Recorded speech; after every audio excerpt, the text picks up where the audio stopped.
Hello, my dear students. I welcome you in my class Learn English with Bhavna Mishra Pandey. Today we will do question answers of the chapter The Enemy by Pearl S. Buck. Let's start.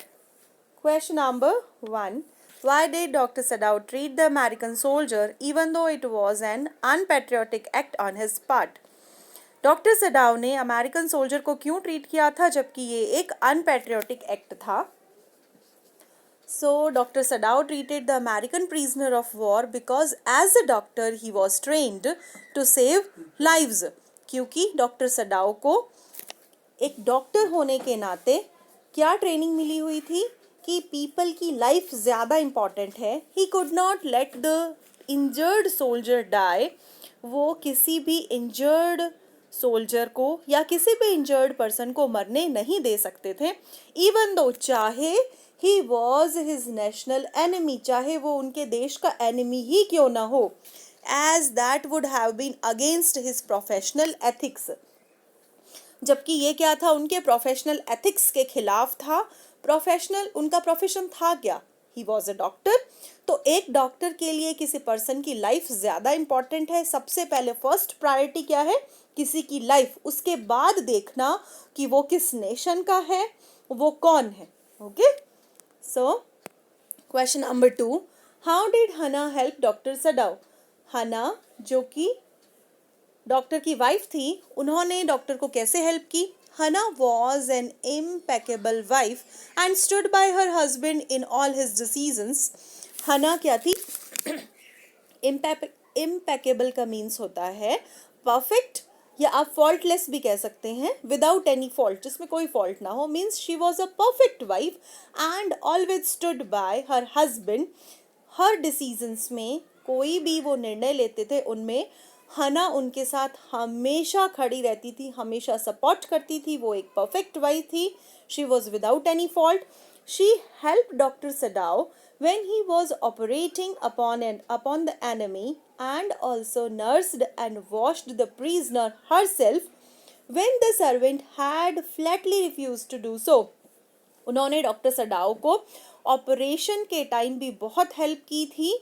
Additional help जो भी चाहिए होती है, कोई instrument पास करना या उस prisoner को वॉश करना, क्योंकि उसमें बहुत सारे वुंड्स थे, तो वो सारा काम डॉक्टर जो सडाव थे उनकी वाइफ ने किया. जिस टाइम सारे सर्वेंट्स ने क्लियरली मना कर दिया था कि ये कौन है, एक प्रिजनर है और अमेरिका का है, जो कि हमारी एनिमी है, इसलिए हम इसका कोई भी काम नहीं करेंगे, तब हना ने डॉक्टर सडाव को पूरा सपोर्ट किया एंड उनकी हेल्प की. Question number 3. Why did the general not order immediate arrest of Dr. Sadao, who had sheltered a white man? तो जनरल ने इमीडिएटली डॉक्टर सडाओ को अरेस्ट करने के ऑर्डर क्यों नहीं दिए थे, जबकि ये एक इलीगल काम था. उन्होंने एक वाइट मैन को, एक एनिमी कंट्री के प्रिजनर को अपने यहाँ पे शेल्टर दे रखा था, आश्रय दे रखा था. सो General did not usually keep in good health and trusted no other surgeon but Dr. Sadao in his time of need. So, जो जनरल थे वो क्या थे? गुड हेल्थ में. उनकी हेल्थ जो थी वो मोस्टली खराब रहती थी एंड एज अ सर्जन वो किसी और पे ट्रस्ट नहीं करते थे. किस पे करते थे? केवल डॉक्टर सडाओ पे. And could have needed his service any time. और डॉक्टर सडाओ की सर्विसेज उनको कभी भी चाहिए हो सकती थी, क्योंकि जनरल जो थे वो हमेशा गुड हेल्थ में नहीं रहते थे, उनकी हेल्थ बहुत ख़राब रहती थी. दिस इज़ वाई, इसी कारण से he did not order immediate arrest of doctor for harbouring an enemy in his house. इसी कारण से उन्होंने इमीडिएट अरेस्ट के ऑर्डर नहीं दिए थे, जबकि डॉक्टर ने किसको?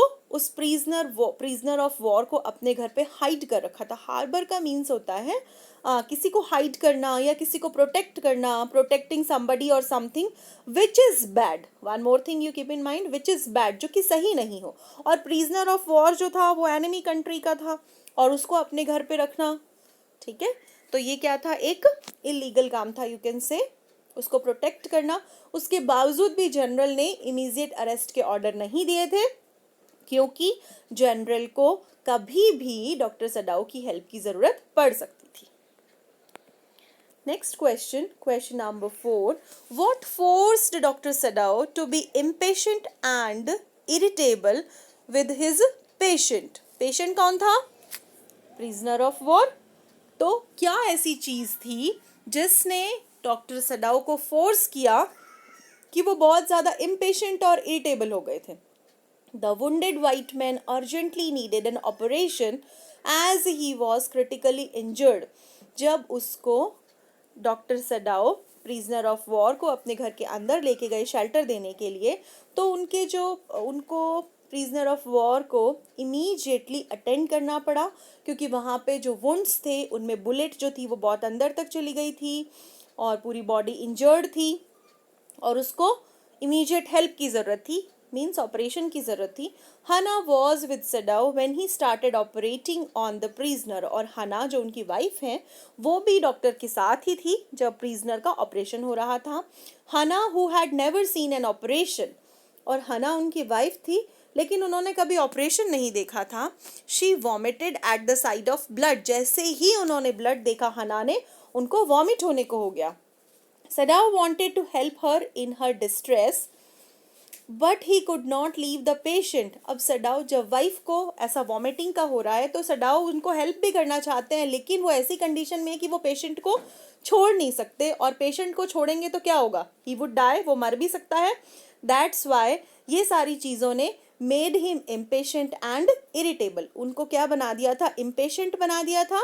मीन्स इम्पेशेंट का मीन्स होता है not able to stay calm, ठीक है, एंड इरिटेबल का मीन्स होता है बिकमिंग एंग्री इजीली, वो बहुत जल्दी से गुस्सा भी उनको आ गया था और वो काम नहीं रह पा रहे थे क्योंकि उनकी वाइफ की ऐसी कंडीशन हो रही थी उस प्रिजनर की वजह से। So next question is, what made a cool surgeon like Sadao speak sharply to his wife and what was her reaction? Doctor Sadao के लिए लिखा है कूल सर्जन, ओके, तो ऐसा क्या था जिनकी वजह से उनको हार्शली अपनी वाइफ से बोलना पड़ा था, और वाइफ की क्या रिएक्शन थी उस बारे में। हना had never seen an operation before, हना ने जो उनकी वाइफ थी उन्होंने पहले कभी ऑपरेशन नहीं देखा था। When Sadao started operating blood begin to flow, जैसे ही उन्होंने ऑपरेशन स्टार्ट किया उन वुंड्स में से ब्लड निकल के बहना शुरू हो गया। हना चॉक्ड एट दिस मोमेंट, और हना क्या हुई, इस मोमेंट को देख के वो एकदम बिल्कुल रुक गई, स्टॉप हो गई, उनसे कुछ समझ में नहीं आ रहा था what to do. Sadao sharply told her not to faint because if he had stopped the wounded man would surely have died. तो जैसे ही अपनी वाइफ को इस सिचुएशन में देखा तो सडाओ ने बहुत उनको तेजी से बोला कि ये टाइम फेंट होने का नहीं है, मीन्स अपने आप को स्टेबल रखने का है। अगर इस टाइम वो रुक जाते हैं तो वुंडेड पर्सन क्या होगा, श्योरली ही वुड डाई, तो वो मर सकता है। Hana clasped her hands to her mouth, इस पे हना की क्या रिएक्शन थी, हना ने, क्लैस्ड का मतलब होता है होल्ड समथिंग टाइटली, उन्होंने क्या किया, अपना जो हैंड था वो अपने माउथ पे रख लिया ताकि वो अपनी वॉमिट को बाहर आने से रोक सकें, एंड शी रैन आउट, और वो बाहर आ गई। सडाओ हर्ड हर वॉमिट, और सडाओ ने उनकी वॉमिट भी सुनी। Question number 6 is, why had Hana to wash the wounded man herself? Hana को वुंडेड मैन को खुद क्यों धोना पड़ा था, उनके सारे वुंड्स जो थे। वाई डिड हना wash the wounded soldier herself? इसको इस तरह से भी पूछा जा सकता है कि हना ने वुंडेड सोल्जर को खुद से क्यों धोया। Hana had to wash, had to का मीन्स क्या होता है, जब हम मजबूरी में हमको कोई काम करना पड़ता है, has to, have to, had to, means हमारी इच्छा नहीं होती, रिलक्टेंटली हमको वो काम करना पड़ता है, that is has to, had to and have to. So Hana had to wash the wounded man herself because the servants and even her maid servant, what was the name of that maid servant? Yumi. So Yumi जो थी वो caretaker थी, maid servant थी, flatly refused to wash, और जितने भी servants थे and even Yumi भी, उन्होंने सबने मना कर दिया था कि ये क्या है, एक white man है, and क्यों मना कर दिया था, out of superstition and fear, और सुपरस्टिशन भी थे एंड कुछ डर भी था। सुपरस्टिशन का मतलब ब्लाइंड फेथ, मतलब उनको किस चीज़ से अंधविश्वास जैसा लग रहा था कि ये एक अमेरिकन प्रिजनर है और हमने कभी ऐसा कुछ किया भी नहीं तो हम ऐसा नहीं कर सकते। सो उन्होंने क्लियरली फ्लैटली मना कर दिया था, इसलिए हना को खुद से वुंडेड पर्सन को वॉश करना पड़ा। Let's see what's there in question number 7. How did Dr. Sadao ensure that the American sailor left his house but he himself remained safe and secure? तो डॉक्टर सडाओ ने कैसे वो sure हुए अपने आप को कि अमेरिकन सेलर ने उनका घर छोड़ दिया है और वो खुद बहुत सेफ और सिक्योर है? So the night the man escaped as per the plan, doctor Sadao slept well. जब रात को जो मैन है, मैन कौन? अमेरिकन प्रिजनर, चला गया था घर से, उसके बाद डॉक्टर सडाओ बहुत शांति से सोए. One evening standing on the veranda, doctor Sadao looked towards the island. तो शाम को क्या हुआ? डॉक्टर सडाओ जब अपने वरांडा में खड़े थे, बालकनी में खड़े थे, उन्होंने उस आइलैंड की तरफ देखा जहाँ पे उन्होंने बोट के थ्रू उस प्रिजनर ऑफ वॉर को पहुँचाया था. There was no signal of the flash light, और उन्होंने एक फ्लैश लाइट उस प्रिजनर ऑफ वॉर को दे दी थी. क्या करने के लिए? ताकि उनको ये बोला गया था इंस्ट्रक्शंस के साथ कि अगर आप किसी भी प्रॉब्लम में होते हो तो ये फ्लैश लाइट आप मेरे घर की तरफ सिग्नल कर देना so that I may help you. लेकिन जब वो वन इवनिंग वहाँ पे खड़े होके देख रहे थे तो there was no signal of flash light का कोई सिग्नल नहीं था. Means that prisoner of war was safe. उनको ये लगा कि हाँ, that person is safe. It meant that the man had gone safe on a Korean fishing boat, और उनको कोई ऐसी बोट मिल गई थी जिसमें वो चला गया था. In this way he ensured the Americans' departure and his own safety and security. और इसी वे से उन्होंने ये सोचा कि अब अमेरिकन प्रिजनर है, he has departed means he had gone, and उनकी खुद की सेफ्टी और security, now he is safe. Okay. Question number 8. How does the writer indicate that Dr. Sadao's father was a very traditional and conventional man?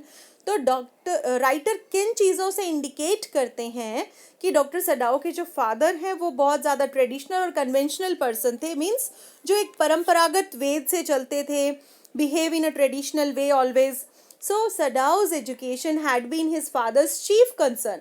Sadao के जो father थे उनका main, उनकी चिंताएं क्या थी? अपने बच्चे की education. So who even sent him to America at the age of 22 to study surgery and medicine. और बच्चे की स्टडी के लिए, डॉक्टर सडाओ की स्टडी के लिए फादर ने उनको कहाँ भेजा था? अमेरिका. किस किस चीज़ की स्टडी करी थी उन्होंने? सर्जरी की एंड मेडिसिन की. सडाओ's father was a true patriot and took immense pride in Japanese culture and traditions. तो सडाओ के जो फादर थे वो क्या थे? एक सच्चे देशभक्त थे एंड उनको बहुत ज़्यादा प्राइड था किस पे? जापानीज कल्चर पे और ट्रेडिशंस पे. दैट इज़ वाई, इसी कारण से Sadao married Hana only after confirming that she was a Japanese. And यही कारण था कि सडाओ ने हना से मैरिज करने में सबसे पहले ये कंफर्म किया कि इस मीन्स इस लेडी का, इस गर्ल का ओरिजिन कहाँ का है, शी इज़ एन अमेरिकन और जापानीज. जब उनको ये कंफर्म हो गया कि she is a pure Japanese girl, तब उन्होंने उससे, he got married with that girl. And in your book it's written clearly that it took him, means to whom?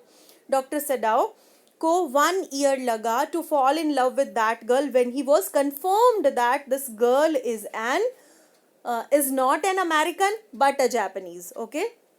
So as he did not want to upset his father, क्योंकि वो अपने father को upset नहीं करना चाहते थे, this suggest, और ये सारी चीज़ें क्या सजेस्ट करती हैं? That Sadao's father was a very traditional and conventional man. Let's see. Why did the messenger come to Dr. Sadao? जो मैसेंजर थे वो डॉक्टर सडाओ के घर क्यों आए थे? What did हना think about it? और हना ने क्या सोचा उसके बारे में? जब मैसेंजर यूनिफॉर्म में आए तो डॉक्टर सडाओ के बारे में कुछ वो पूछताछ करने आए थे, और हना ने उसको कैसे ले लिया? So the messenger had come to Dr. Sadao's house to inform him that old general was in pain again and had to be attended to. So messenger came to inform Dr. Sadao क्या inform करने आए थे कि general जो है, old general, उनको फिर से कुछ प्रॉब्लम हुई है और जल्दी ही उनको अटेंड करना पड़ेगा। किसके द्वारा? डॉक्टर सडाओ के द्वारा। डॉक्टर सडाओ को उनको अटेंड करना पड़ेगा बिकॉज वो पेन में है। व्हेन हना first saw the uniformed messenger, जब हना ने फर्स्ट टाइम उस यूनिफॉर्म्ड मैसेंजर को देखा तो उनको लगा, वो डर गई, शी गॉट फ्राइटन्ड, वो बहुत डर गई। बिकॉज उन्होंने क्या सोचा कि शायद जो हाईएस्ट अथॉरिटीज़ हैं, हायर अथॉरिटीज़ हैं, उनको हमारे बारे में पता चल गया है मे बी, और वो किस लिए आए हैं? टू अरेस्ट माई हस्बैंड, क्योंकि हस्बैंड क्या है? एक ट्रेटर। ट्रेटर मीन्स देशद्रोही, जिसने एक अमेरिकन पो को अपने घर में रखा हुआ है, शेल्टर दे रखा है, दैट इज इलीगल, इसलिए वो डर गई। Okay, so she got frightened. For, comma के बाद फॉर लगा हुआ है, means because she thought that he had come to arrest her husband for harbouring an enemy in their house. अपने घर में शेल्टर देने के लिए जो मैसेंजर आया है वो किसकी न्यूज लेकर के आया है? अरेस्ट करने की। Okay, next question is why did the narrator spare the American soldier? General ने उस अमेरिकन सोल्जर को क्यों छोड़ दिया था, जबकि वो तो एक आर्मी चीफ थे, मेन हेड थे, वो कुछ भी कर सकते थे। The general spared the American soldier because he was a selfish man. क्यों थे वो एक सेल्फिश मैन? देखिए, ही thought of nothing but his own life. उन्होंने किसी के बारे में नहीं सोचा, केवल अपनी लाइफ के बारे में सोचा। क्यों? क्योंकि उन्होंने सोचा कि अगर सेडाओ को वो अरेस्ट करवा देंगे तो उनका क्या होगा, क्योंकि उनकी हेल्थ ठीक नहीं रहती थी। And one more thing is here, doctor Sadao जो थे वो एक बहुत ही परफेक्ट सर्जन थे, इसलिए he needed Sadao for his operation. वो सेडाओ को किस लिए चाहिए थे? अपने खुद के ऑपरेशन के लिए। And he forget about his promise in his pain, और वो उस प्रॉमिस को भी भूल गए थे। कौन सा प्रॉमिस? कि I will send some assassinators to your house for that American prisoner. क्या प्रॉमिस किया था उन्होंने? कि तुम चिंता मत करो, उस प्रिजनर के लिए मैं अपने प्राइवेट मर्डरर्स को भेज दूंगा, क्योंकि अगर वो घर पे आपके रहेगा तो आप सिक्योर नहीं रहोगे, इसलिए मैं प्राइवेट असैसिनेटर्स को भेज दूंगा और ये बात राज की राज ही रहेगी। लेकिन वो खुद के बारे में सोच रहे थे और अपने वो प्रॉमिस के बारे में भी उन्होंने नहीं सोचा। Okay, next question, why was doctor Sadao not sent to the battle field? अब यहाँ पे ये चीज़ इंपॉर्टेंट है कि डॉक्टर सडाओ को जब सारे अच्छे अच्छे डॉक्टर्स को बैटल फील्ड पे भेज दिया गया था, बहुत सारे डॉक्टर्स को वहाँ पे भेजा गया था। क्यों भेजा गया था? क्योंकि वहाँ पे बहुत सारे जो सोल्जर्स थे वो इंजर्ड हो रहे थे और अच्छे डॉक्टर्स को वहाँ भेजा गया, लेकिन डॉक्टर सडाओ को छोड़ दिया गया। क्यों? Doctor Sadao was not sent abroad with the troops because the ailing general trusted no other surgeon, क्योंकि जो जनरल थे उनकी वो गुड हेल्थ में नहीं थे, बीमार थे, इसलिए। और वो किस पे ट्रस्ट करते थे सबसे ज़्यादा? केवल और केवल डॉक्टर सडाओ पे। बट डॉक्टर सडाओ केवल और केवल डॉक्टर सडाओ पे, and could have needed his expert services any time, और उनकी डॉक्टर सडाओ की सर्विसेज कभी भी उनको चाहिए हो सकती थी, कभी भी कुछ प्रॉब्लम हो सकती थी हेल्थ से रिलेटेड, इसलिए डॉक्टर सडाओ को ट्रुप्स के साथ बैटलफील्ड पे नहीं भेजा गया था। How did doctor Sadao get rid of the enemy soldier? कैसे उन्होंने छुटकारा पाया? गेट रिड ऑफ मीन्स छुटकारा पाना, उस एनिमी सोल्जर से कैसे छुटकारा पाया डॉक्टर सडाओ ने? Doctor Sadao planned out everything beforehand, उन्होंने सारा प्लान उसी टाइम बनाया। He put his boat on the shore with food and extra clothing, उन्होंने एक बोट ली, उसमें एक्स्ट्रा फूड और क्लॉथिंग वगैरह सब कुछ रख दिया। He asked the American prisoner of war to row a little island near the coast and then wait for a Korean ship to pass. उन्होंने अमेरिकन प्रिजनर को पूरे इंस्ट्रक्शंस के साथ भेजा, क्या? कि उनको कहाँ जाना है, कहाँ सेल करनी है ये बोट, नियर बाय आइलैंड की तरफ जाना है, एंड वहाँ से कोई भी कोरियन शिप पास होगा तो that ship will help. He also gave the American, क्या दिया था अमेरिकन प्रिजनर ऑफ वॉर को? एक flash light complete with instructions. क्या इंस्ट्रक्शंस थे? On how to signal him in a time of distress, कि कभी भी आप किसी प्रॉब्लम में हो तो आप इस फ्लैश लाइट से फ्लैश कर देना, सिग्नल दे देना, सो दैट मुझे पता चल जाएगा कि आप प्रॉब्लम में हो and I will help. Okay,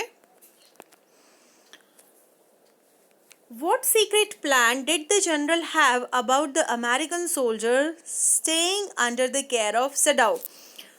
अब जनरल ने सडाओ के साथ मिलकर के क्या सीक्रेट प्लान बनाया था, एंड वन मोर थिंग, उस प्लान के बारे में इवन हना को भी पता नहीं था.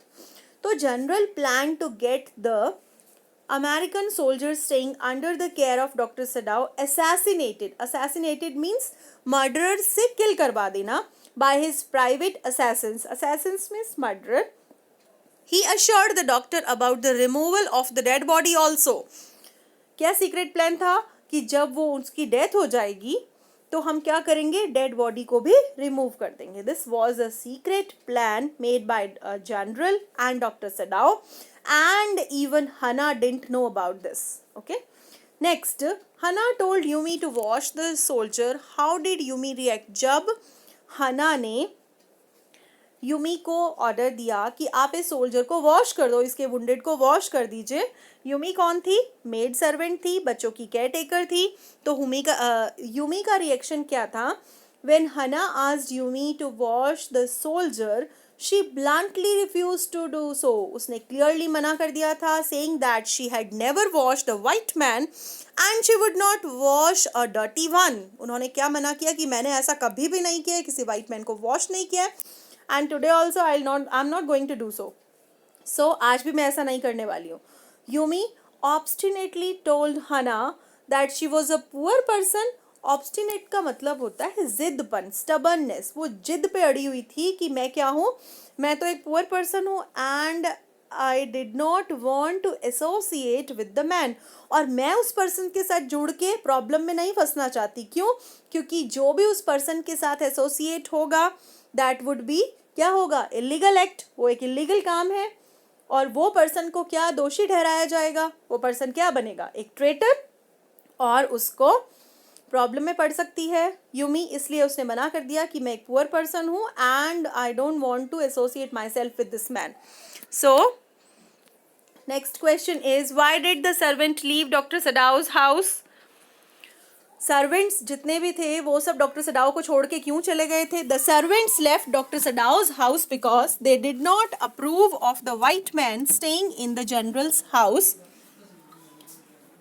द सर्वेंट्स जो थे वो सारे के सारे डॉक्टर सडाओ के हाउस को छोड़ के चले गए थे क्योंकि दे did not approve.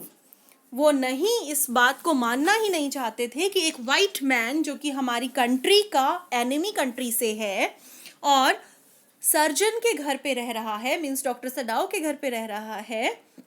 They thought that Sadao stay in America.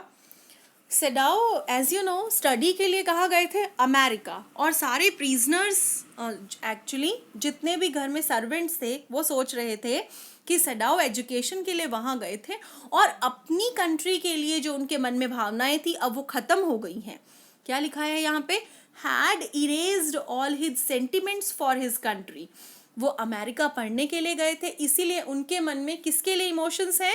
Enemy country के लिए इमोशंस है, और खुद की कंट्री के लिए जितनी भी उनकी इमोशंस थी, सेंटिमेंट्स थे, वो सब खत्म हो गए हैं. इसलिए वो इस बात को मानना ही नहीं चाहते थे.